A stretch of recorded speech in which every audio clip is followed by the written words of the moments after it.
He was more than just a pretty face, more than the square-jawed leading man Hollywood built into a fantasy. Rock Hudson was the dream every woman wanted, and the man no one really knew.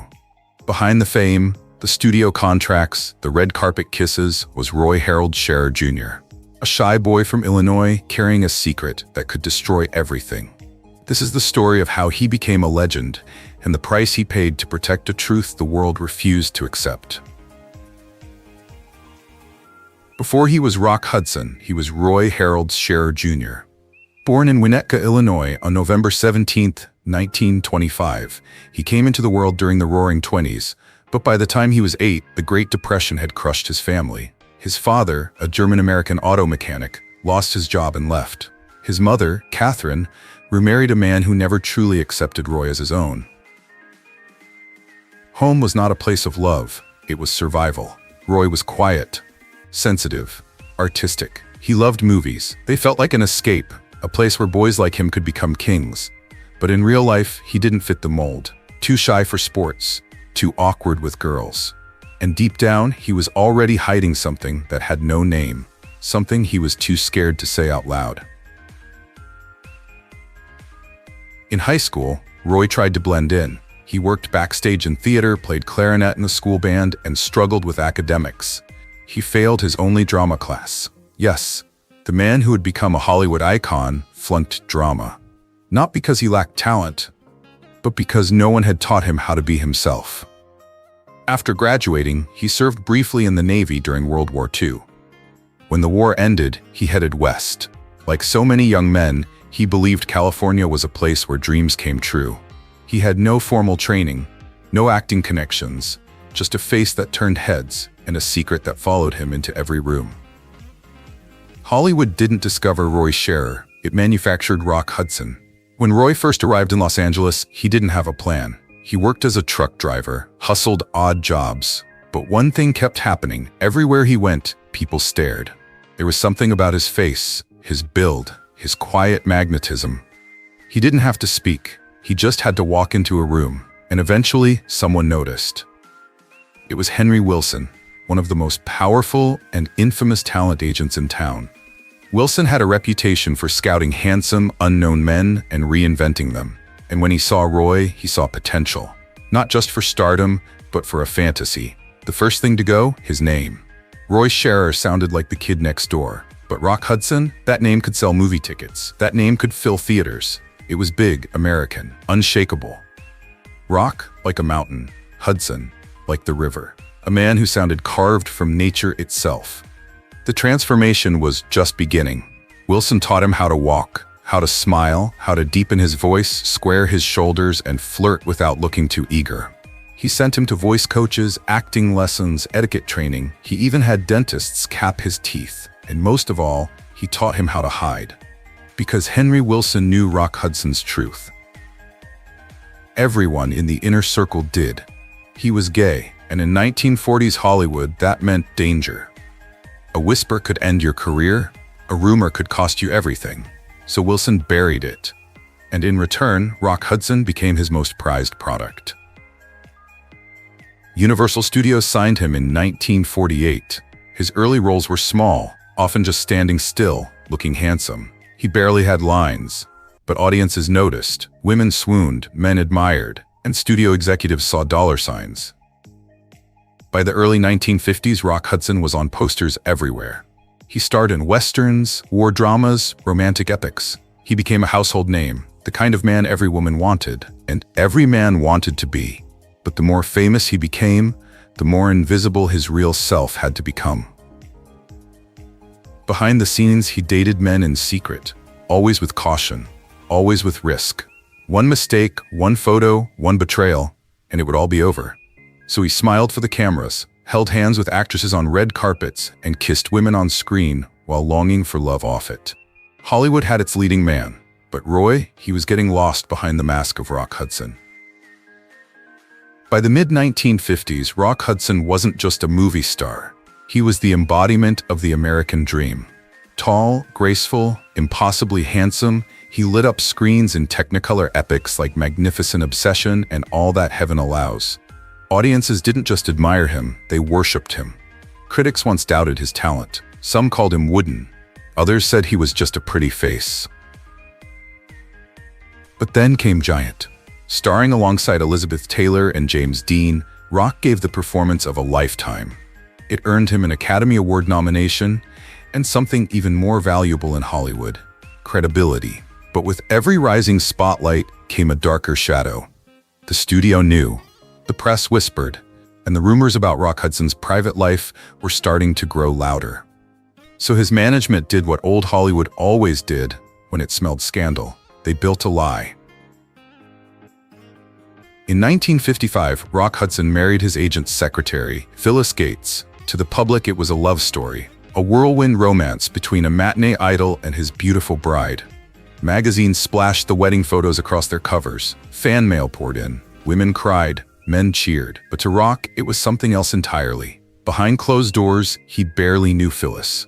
The marriage was orchestrated, managed, staged, and though he really tried to play the part, it didn't last. They divorced 3 years later.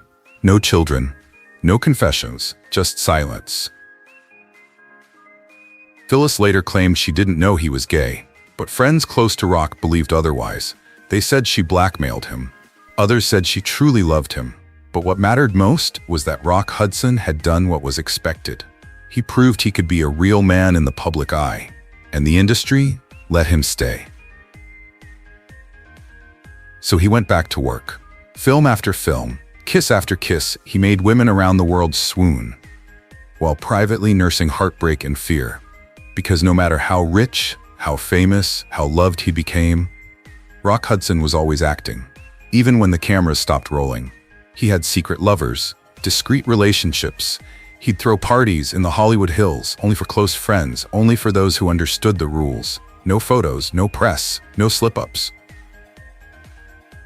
One of his longest relationships was with a man named Lee Garlington. They met in the early 60s and stayed close for years. Lee would later say they lived like a married couple, but never walked in public side by side. Never held hands, never kissed unless the world was locked out. Because even for a man as powerful as Rock Hudson, being honest could cost him everything. And so he smiled, and he signed autographs, and he carried the weight of 2 lives, one for the world and one for himself. For all the fame, for all the fortune, Rock Hudson was profoundly alone. He lived in a world where masculinity was currency, and any hint of softness could bankrupt your career. So he wore the armor, the swagger, the charm, but under the tuxedos and movie lights, he was just a man, longing to be loved and terrified to be seen. Hollywood was ruthless about secrets. It wasn't just about who you loved, it was about control. Studios like Universal and agents like Henry Wilson managed every detail of Rock's image. They told him what to wear, what to say in interviews, and most painfully, who to pretend to be. Being gay wasn't just taboo, it was a career death sentence. And for leading men like Rock, it was unthinkable. He dated women publicly, actresses, models, co-stars, always with paparazzi in tow. There were stories of romances with Marilyn Maxwell and Vera Ellen, but they were performances. Each one designed to protect the illusion that Rock Hudson was the perfect American man. And then, there were the shadows. He had flings, yes, but he also had great loves. One of the most significant was Jack Coates, a gentle blue-eyed stockbroker whom Rock met in the late 1950s. They shared a home for nearly a decade. To neighbors, they were roommates. To friends, they were clearly more. Rock cooked, Jack read the papers, they had dogs, hosted quiet dinners. It was domestic, soft, real. But Jack struggled, he wanted more. Visibility, recognition, a life not lived behind curtains. And Rock couldn't give him that. He was scared, not just for his career, but for Jack too. In that era, exposure could destroy both of them. So the relationship ended. Not with screaming or betrayal, but with sadness, with grief that had nowhere to go. Later came Lee Garlington, a younger man who brought back a glimmer of warmth. They kept things simple. Quiet drives along the coast, nights at home, hidden from the world. But Rock never invited Lee to movie premieres, never held his hand in daylight. Even love, in Rock's life, came with rules. Rules written by fear, and the cost was intimacy. In public, Rock was playful. gracious. He gave the press everything they wanted. And behind the scenes, he gave his friends everything they needed. He helped closeted actors find shelter. He paid for friends' medical bills. He was generous to his staff, tipping extravagantly, always remembering birthdays. But when it came to himself, he was guarded. Even his closest friends said he never truly opened up. He joked through pain, smiled through sadness, and still, even with the weight of hiding, he never grew bitter. He didn't drink heavily, he didn't lash out, he simply endured. That was Rock Hudson's rebellion. Not loud, not political, but deeply personal. He refused to hate himself. He refused to be cruel. He lived a kind of quiet dignity that was revolutionary, not because it was loud, but because it lasted. He gave love where he could. He carried the shame that others put on him, and he did it all while giving millions the fantasy they craved, knowing he could never live it himself. That is courage. By the early 1980s, Rock Hudson's fame had settled into a quieter rhythm. He still worked, appearing in TV dramas like Dynasty and occasional movies, but the golden spotlight had dimmed. Behind that softer glow, though, a storm was gathering. Hudson's body was beginning to betray him, quietly at first. Subtle fatigue, sudden weight loss, strange infections that didn't heal. The man once praised for his strength and virility began to fade in ways few could explain. In 1984, Hudson was diagnosed with HIV, a sentence far more terrifying at the time than it is today. The virus was poorly understood. There were no treatments. And for a man like Rock Hudson, who had spent a lifetime crafting a carefully controlled image of heterosexual masculinity, the diagnosis was not just a medical crisis. It was a personal earthquake. He kept it secret, even from those closest to him. But the disease moved fast. His health declined rapidly, and rumors began to spread. Why was Rock Hudson losing so much weight? Why did he cancel his public appearances? Why was he slurring his speech on live television? The whispers grew louder until, in July 1985, Rock Hudson collapsed in a Paris hotel. He was flown to the American hospital in Paris, where he was forced to reveal the truth. Rock Hudson had AIDS. The world gasped. A Hollywood titan, the very embodiment of male desirability for decades, was dying from a disease most people still believed only afflicted gay men and drug users. The press frenzy was immediate and merciless. Photos of the once robust star, now frail and pale, flooded the media. Friends were stunned. Fans were heartbroken. Hollywood, an industry built on illusion, was forced to confront a devastating truth. But in his final months, Rock Hudson did something extraordinary. Quietly, and perhaps unwillingly at first, he became the face of a hidden epidemic. His diagnosis humanized AIDS for millions. For the first time, American families saw the disease not just in statistics, but in someone they had admired for decades. His revelation sparked international conversations. It pressured the Reagan administration to acknowledge the AIDS crisis publicly. It encouraged donations to medical research. It changed the tone of public discourse. Hudson spent his last days at his home in Beverly Hills, surrounded by only a few trusted friends and his live-in partner, Tom Clark. On October 2, 1985, Rock Hudson passed away at the age of 59.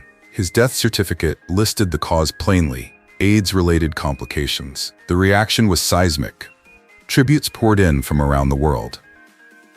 Elizabeth Taylor, his dear friend and co-star, turned her grief into activism, launching one of the earliest and most successful AIDS foundations in the world. For many in Hollywood, Hudson's death marked a breaking point, a moment when silence was no longer sustainable, when denial was no longer safe. He had lived in secrecy. But in death, Rock Hudson became something greater than a movie star. He became a symbol, a martyr, a quiet hero who didn't set out to change the world, but did anyway. Rock Hudson's death wasn't the end of his story. It was the beginning of something much bigger. The Hollywood matinee idol who once kissed Doris Day on screen and made hearts flutter across America had in death shattered one of the most impenetrable walls in entertainment history. For decades, Hollywood had relied on illusion. Stars were not just actors, they were icons, carefully constructed to match the fantasies of the masses. Hudson had played that role to perfection.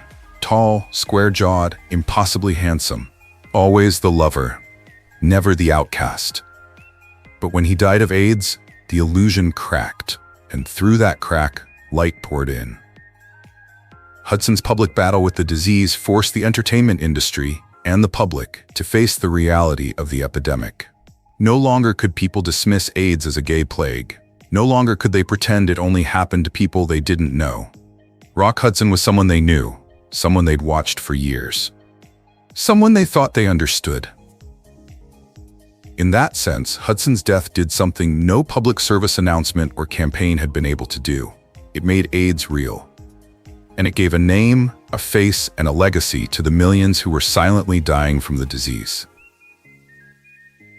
Hudson's legacy also lived on through his films. Though some critics dismissed his work as fluff, others began to re-examine it through a more compassionate lens. They saw a man who played the part America demanded, while quietly living a truth he could never speak aloud. Movies like Giant and All That Heaven Allows gained new resonance. Beneath the romantic leads and dramatic monologues, there was a layer of quiet sorrow, a yearning visible only to those who knew what to look for. For queer audiences especially, Rock Hudson became a symbol of endurance. He represented both the cost of silence and the strength required to carry it. For years, his name had been whispered in gay bars, written about in coded language in tabloids, and rumored among insiders. After his death, it was finally spoken with pride. Today, Hudson is remembered not just for the roles he played, but for the walls he helped tear down. He didn't set out to be an activist. He never gave a speech. He never led a parade. But in the quiet vulnerability of his final days, he ignited a movement. There are stars, there are legends, and then there are those who, by living their truth, even when the world wasn't ready, change it forever. Rock Hudson was all three.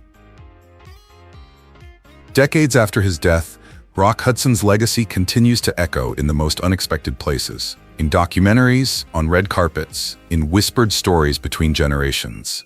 And for every queer teen who's ever wondered if they could live fully or be loved deeply, Rock Hudson remains a name that matters. Because he was proof that even the most glamorous lies can't last forever. That even the most adored men carry burdens too heavy to name. In the years since his passing, Hollywood has slowly and unevenly begun to embrace more open portrayals of LGBTQ+ lives. From the groundbreaking series Pose to the acceptance speeches at the Oscars, from heartthrobs coming out in real time to queer love stories winning Best Picture, it's a different world now, and Hudson helped make it possible. But we should never forget the cost. Rock Hudson paid a price that no one should have to pay: silence, loneliness, fear. He died with grace, but also with heartbreak. The truth he carried was one he never got to celebrate in his lifetime. That's the tragedy, and also the power. For modern audiences, he's no longer just a relic of black and white cinema. He's a mirror, a warning, and a torchbearer. He forces us to ask hard questions. What do we still hide? Who do we still ask to pretend? And who gets to be fully seen, not just loved for what they give us, but embraced for who they are? In a world where queer stories are still fought over, censored, erased, Rock Hudson stands as an eternal contradiction. The man who had it all and yet longed for more. So the next time you see one of his films, whether he's kissing Doris Day under Technicolor skies or riding across Texas plains in a sweeping epic, remember what you're really watching. A man who was never free, playing freedom so perfectly it made the whole world believe. And maybe, just maybe, it's time we gave that man, not the myth, the standing ovation he always deserved. And so Rock Hudson, the man, the myth, the movie star, left behind more than just a trail of silver screen memories. He left behind a mirror to a world that wasn't ready to see him for who he truly was, until it was too late. His story isn't just about fame or the price of secrecy. It's about the quiet courage of living a double life and the legacy of finally breaking free. If his journey moved you, made you feel something, or reminded you of someone, let us know in the comments. And if you want more untold stories of the legends who changed Hollywood forever, don't forget to like, subscribe, and hit the bell. Because the truth always deserves its spotlight.